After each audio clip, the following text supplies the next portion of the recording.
on the channel, you will find all kinds of homemaking content. I am a stay-at-home mom and homemaker who likes to bring you just inspiration to get through your everyday tedious tasks and sometimes to help convince you to just have a little bit of fun. Now, today's episode, I am going to be collabing with some fantastic YouTubers, and we are all going to be sharing a really unique cookie recipe with you. You will find the playlist to all of these recipes down in the description down below. Make sure that you check out all of these ladies' recipes. I can't wait to taste and try them all.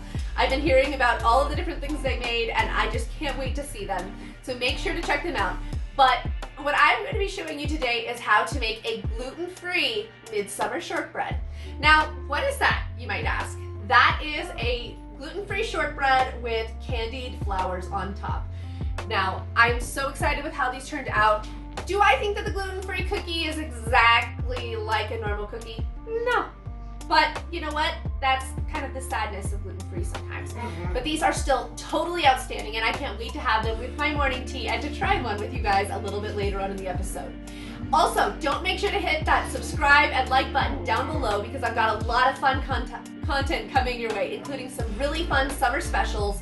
And make sure that you watch that last episode that I put out because I helped do a giveaway with 17 other really cool ladies, and we have teamed up to give 3 people $150.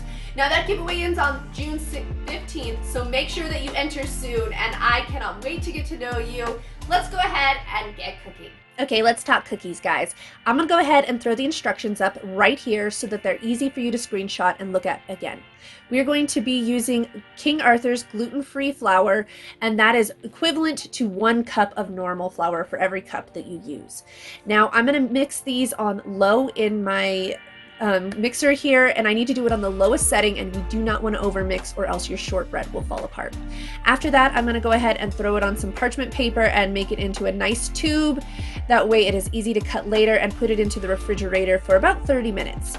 Now in this, I have 1 3/4 cup of this gluten-free flour, 2/3 cup powdered sugar, 1 cup softened butter, 1 teaspoon of vanilla, and 1/4 teaspoon of almond extract.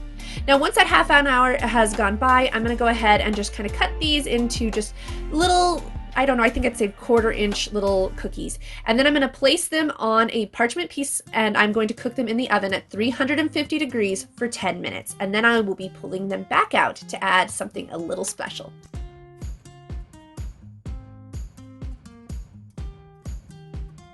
Okay guys, so now that that's cooking, I'm gonna head out into the garden and pick out some really yummy flowers so that we can add them to the top of these cookies. I'll see you in a second. Okay, so these are my flowers from the garden. I have several pansies. You'll see I have some roses here, as well as some pineapple mint and chocolate mint and some Roman chamomile. Now I'm going to go ahead, rinse these off, and then we are going to set them out to dry. And I'm going to actually be pulling off the stem. You do not have to do that, but I feel like sometimes the stem can make them taste a little bit bitter, and obviously I did not want that on my cookies today. Now you might be wondering, what does it taste like to put flowers on things? Well, the pansies kind of have like a sweet lettucey to maybe a light wintergreen flavor. And the roses, evidently the darker the rose is actually the more pronounced flavor.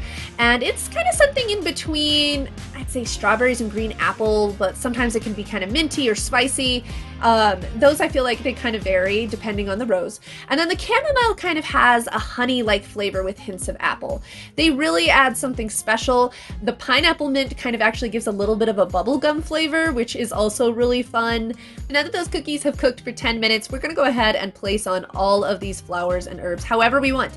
There's no right way or wrong way to do this. I'm really excited with how these are looking and turning out. You guys, I'm so excited I got to share this with you today.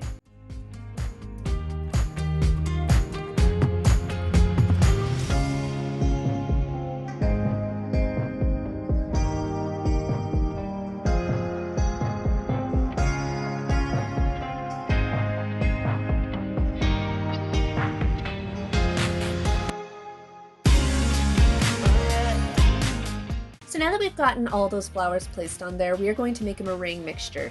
The most important part of this is to have equal, like 1 tablespoon of water to 1 tablespoon of meringue. I did a triple batch here, which was a little bit of overkill, but oh well.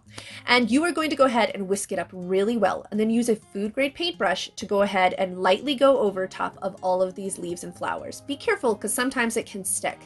Now, once you've got those completely covered, we are going to go over top of them and just sprinkle them with sugar, and that's going to help to get those flowers to just crystallize in the most tasty of ways.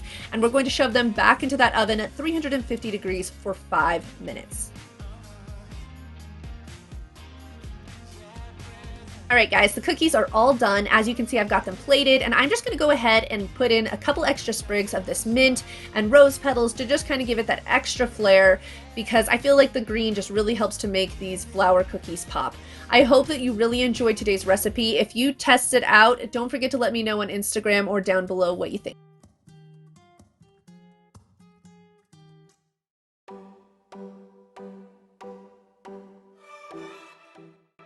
Okay guys, this is the end of today's episode. I hope that you really love the recipe for these midsummer shortbread cookies that are gluten-free. And the best part about that is it can help you to share a gluten-free cookie with somebody that may not be able to have a normal cookie every day. Now, I'm going to go ahead and share a taste test with you guys. I hope that you try these out. If you do, don't forget to let me know what you think down below. And I'll see you next time.